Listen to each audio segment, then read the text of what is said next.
but were expected to maintain their run of by-election defeats. And defeat tonight would push them into a clear minority in the Commons. Over now to our political correspondent Tom Bradby at the count. Tom, as we said, a Labour win expected. What are the early indications? Well, Dermot, we haven't actually had any ballot boxes in yet. You can see here behind me everyone lined up preparing for the count. But Labour say they are very optimistic, and the Tories are effectively really conceding defeat. They say they think Labour will have a good win here. Interestingly, the Tories are also conceding that the turnout has been fairly high, perhaps as much as 70%. Now, they've argued right from the start of this campaign that this was just another by-election, that much of their core vote would stay at home, and that some voters would use this as a sort of cost-free chance to kick the government. Those were Michael Heseltine's words.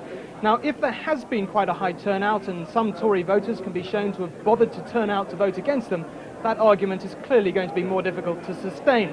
Having said that, a lot of Tories are saying tonight, well, we spoke to some people and they said we're voting against you today, but we will be back at the general election. And Tom, what implications would a government defeat have for tactics back at Westminster? Well, interestingly, the SNP and Plaid Cymru have already said tonight that they're prepared to test the House of Commons arithmetic now. But Labour are privately quite scornful of that. They say it's posturing of the worst kind.